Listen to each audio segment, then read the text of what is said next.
Continuação do livro A Arte da Guerra de Sun Tzu, livro de literatura estrangeira com tradução da Cultural Brasil Org. Parte 5. As 9 classes de terreno. Sobre as 9 classes de terreno. Conforme as leis das operações militares, existem 9 classes de terrenos. Se lutam entre si em seu próprio terreno, a esse lhe chamam de terreno de dispersão. Quando os soldados estão apregados à sua casa e combatem próximo do seu lar, podem ser dispersados com facilidade. Quando penetras em terreno alheio, porém não o fazes em profundidade, a esse se chama de terreno ligeiro. Isto significa que os soldados podem regressar facilmente. O terreno que pode resultar-te vantajoso se o tomas e vantajoso ao inimigo se é que ele quem o conquista, se chama terreno-chave. Um terreno de luta inevitável é qualquer penetração defensiva ou passo estratégico. Um terreno igualmente acessível para ti e para os demais se chama terreno de comunicação. O território que está rodeado por 3 territórios rivais e és o primeiro a proporcionar livre acesso a ele, a todos se chama terreno de interseção. O terreno de interseção é aquele ao que convergem as principais vias de comunicação, unindo-as entre si. Seja o primeiro em ocupá-la e os demais terão que pôr-se a seu lado. Se o obtens, te encontras seguro, se o perdes, corre perigo. Quando penetras em profundidade em um terreno estranho e deixas atrás muitas cidades e povos, a esse terreno se chama difícil. É um terreno do qual é difícil regressar. Quando atravessas montanhas com bosques, desfiladeiros abruptos ou outros acidentes difíceis de atravessar, a isto se chama terreno desfavorável. Quando o acesso é estreito e a saída é tortuosa, de maneira que uma pequena unidade inimiga pode atacar-te, mesmo que tuas tropas sejam numerosas, a este se chama terreno cercado. Se és capaz de uma grande adaptação, podes atravessar esse território. Se só podes sobreviver em um território lutando com rapidez, e se é fácil morrer, se não o fazes, a esse se chama terreno mortal. As tropas que se encontram em um terreno mortal estão na mesma situação que se encontram numa barca que afunda ou em uma casa ardendo. Assim, pois, não combatas em um terreno de dispersão, não te detenhas em um terreno ligeiro, não ataques em um terreno-chave, não deixe que tuas tropas sejam divididas em terreno de comunicação. Em terrenos de interseção, estabelece comunicações, em terrenos difíceis, entra com provisões, em terrenos desfavoráveis, continua marchando, entre terrenos cercados, faz planos, em terrenos mortais, luta.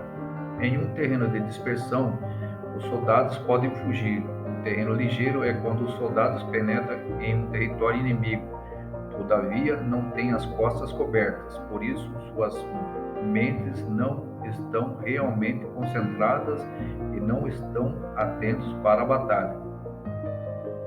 Não é vantajoso atacar ao inimigo em um terreno-chave. O que é vantajoso é chegar primeiro a ele. Não se deve permitir que fique isolado o terreno de comunicações para poder servir-te das rotas de mantimentos. Em terrenos de interseção estarás a salvo se estabelecer alianças. Se as perde, te encontrarás em perigo. Em terrenos difíceis, entra com provisões, significa reunir todo o necessário para estar ali por muito tempo. Em terrenos desfavoráveis, já que não podes entrincheirar-te nele, deves apressar-te em sair. Em terrenos cercados, introduz táticas de surpresa. Se as tropas caem em um terreno mortal, todos lutarão de maneira espontânea. Por isso se diz, se tuas tropas em um terreno mortal e sobreviverão. Os que eram antes considerados como especialistas na arte da guerra eram capazes de fazer que o inimigo perdesse contato entre sua vanguarda e sua retaguarda. A confiança confiança entre as grandes e as pequenas unidades, o interesse recíproco pelo bem-estar das diferentes linhas, o apoio mútuo entre governantes e governados, o alistamento de soldados e a coerência de seus exércitos. Esses especialistas entravam em ação quando lhes era vantajoso e se retraíam em caso contrário. Introduziam mudanças para confundir ao inimigo, atacando-os ali e aqui, aterrorizando-os e semeando entre eles a confusão, de tal maneira que não lhes davam tempo para fazer planos. Poder-se-ia perguntar como enfrentar forças inimigas numerosas e bem organizadas que se dirigiam até a ti. A resposta é dar-lhes, em primeiro lugar, algo que apreciam e depois te escutarão. A rapidez da ação é o fator essencial da condição da força militar, aproveitando-se dos erros dos adversários, desviando-os por caminhos que não esperam e atacando quando não estão em guarda. Isso significa que, para aproveitar-te da falta de preparação, de visão e de cautela dos adversários, é necessário atuar com rapidez e que, se vacilas, esses erros não te servirão de nada. Numa invasão por regra geral, quanto mais se adentram os invasores no território estranho, mais fortes se fazem, até o ponto de que o governo nativo não pode expulsá-los. Escolhe campos férteis e as tropas terão suficientes para comer. Cuida da sua saúde e evita o cansaço. Consolida sua energia, aumenta sua força. Os movimentos de tuas tropas e a preparação dos teus planos sejam insondáveis. Consolida a energia mais entusiasta de tuas tropas, economiza as forças restantes, mantém em segredo tuas formações e teus planos, permanecendo insondáveis para os inimigos, e espera a que se produza um ponto vulnerável para avançar. Situa tuas tropas em um ponto que não tenha saída, de maneira que tenham que morrer antes de poder escapar. Porque ante a possibilidade da morte não estarão dispostos a fazer, os guerreiros dão então o melhor de suas forças. Quando se acham ante um grave perigo, podem perder o medo. Quando não há nenhum local onde ir, permanecem firmes. Quando estão totalmente implicados em um terreno, se aferram a ele. Se não têm outra opção, lutarão até o fim. Por essa razão, os soldados estão vigilantes, sem ter que ser estimulados. Se alistam sem ter que ser chamados às fileiras. São amistosos sem necessidades de promessas. Se pode confiar neles sem necessidade de ordens. Isso significa que quando os combatentes se encontram em perigo de morte, seja qual seja o seu risco, todos têm o mesmo objetivo e, portanto, estão alertas sem necessidade de serem estimulados. Têm boa vontade de maneira espontânea e sem necessidade de receber ordens. E podem confiar-se de maneira natural neles sem promessas nem necessidades de hierarquia.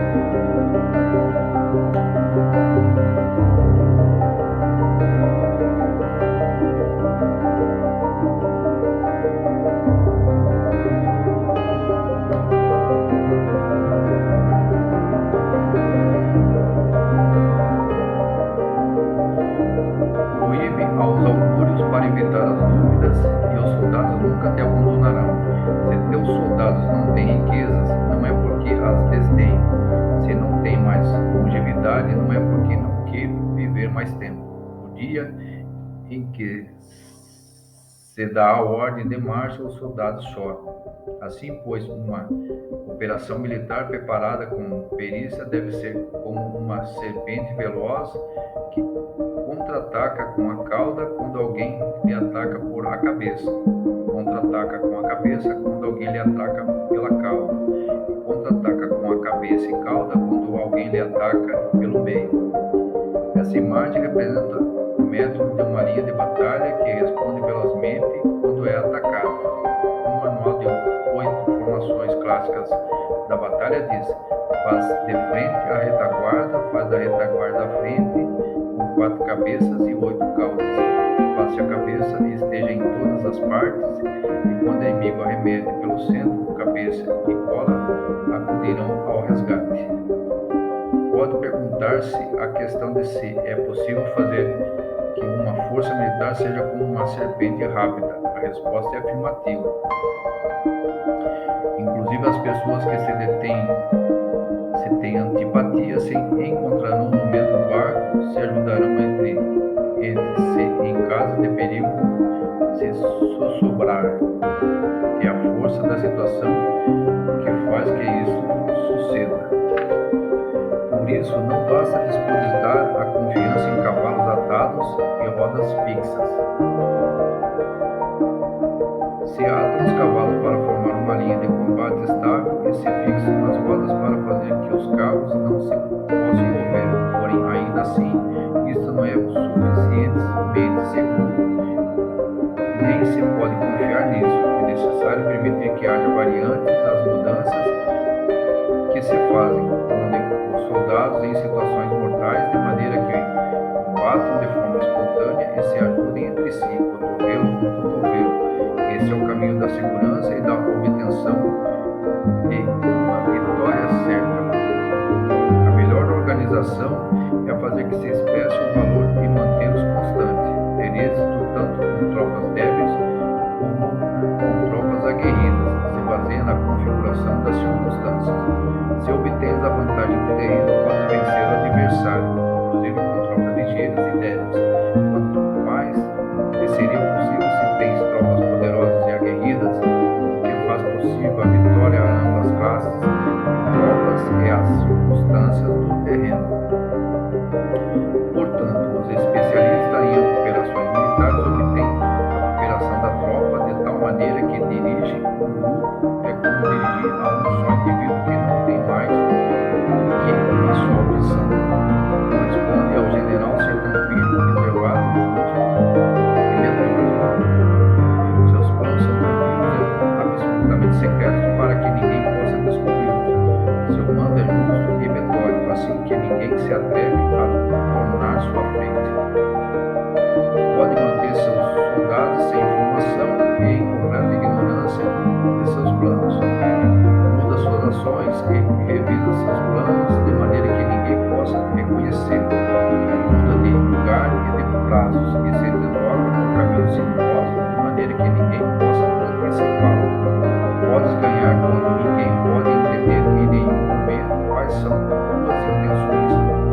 Disse um grande homem: o principal engano que se valora nas operações militares não se dirige só aos inimigos, senão os que começa em suas próprias tropas, para fazer que decidam sem saber aonde vão.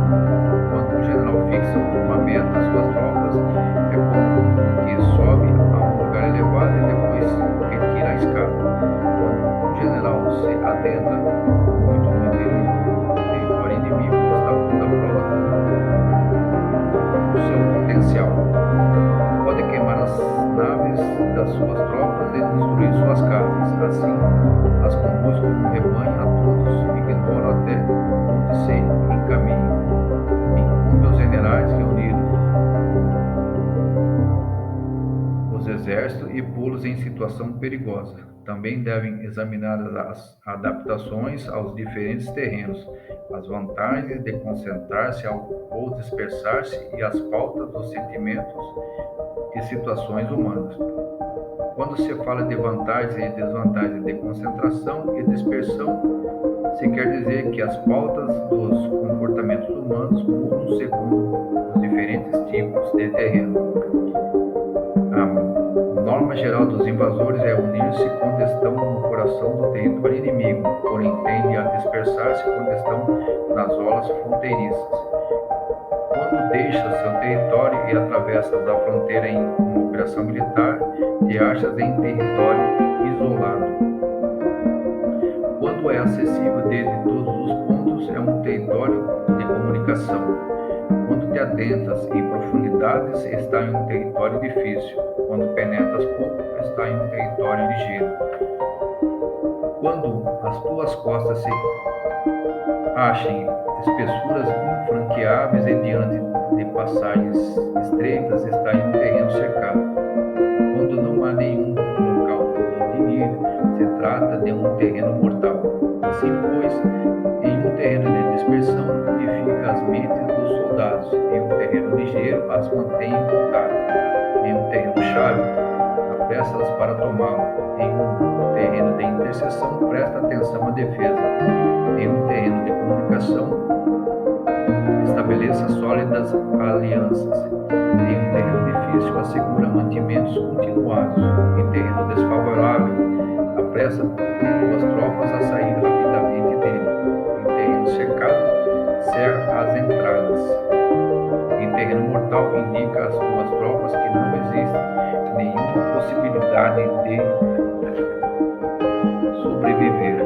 Por isso, a psicologia dos soldados consiste em resistir quando se veem rodeados, lutar quando não se pode evitar e obedecer em casos extremos. Até que os soldados não se vejam rodeados, não têm a determinação de resistir ao inimigo até alcançar a vitória. Quando estão desesperados, apresentam uma defesa unificada. Por isso, os que ignoram os planos inimigos não podem preparar alianças.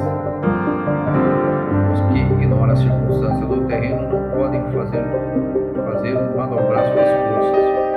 Os que não utilizam guias locais não podem aproveitar-se do terreno. Os militares de um governo eficaz devem conhecer todos esses fatores. Quando o exército de um governo eficaz ataca um território, se pode unir. Quando seu poder supera os adversários, é impossível fazer alianças. Se podes averiguar os planos de teus adversários, aproveita-te do terreno e faz manobrar o inimigo de maneira que se encontre indefeso. Neste caso, se quer um terreno, um grande território pode reunir suficientes tropas para deter-te.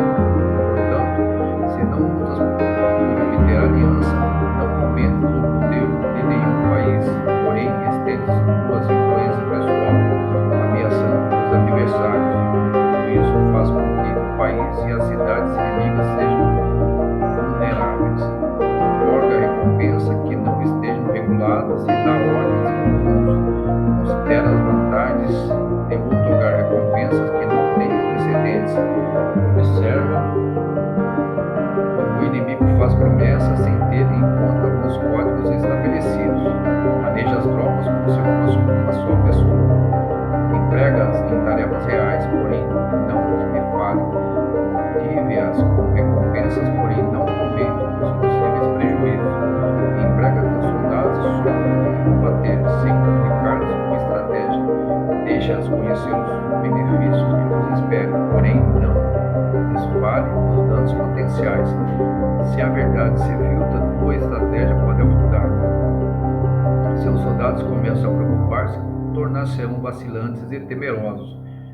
Coloque-os em uma situação de possível extermínio, e então lutarão para viver. Ponha-os em perigo de morte, e então sobreviverão. Quando as tropas afrontam perigos, são capazes de lutar para obter a vitória. Assim, pois, a tarefa de uma operação militar é fingir acomodar-se às intenções do inimigo. Se te concentras totalmente nisso, podes matar seu general mesmo que estejas a quilômetros de distância. A isto se chama cumprir o objetivo com perícia. No princípio, acomodas as tuas intenções e depois matas a seus generais. Essa é a perícia no cumprimento do objetivo. Assim, no dia em que se declara a guerra, se cercam as fronteiras, se rompem os salvos-condutos e se impede o passo do emissário. Os assuntos se decidem rigorosamente desde que se conheça a planejar e estabelecer a estratégia desde a casa ou quartel-general. A rigor nos quartéis-generais, na fase de planificação, se refere à manutenção do segredo. Quando o inimigo oferece oportunidades, aproveite-as imediatamente. Intera-te primeiro do que pretende e depois antecipa-te a ele. Mantenha a disciplina e adapte ao inimigo para determinar o resultado da guerra. Assim, ao princípio eras como uma donzela e o inimigo abre suas portas, então tu és como uma leve solta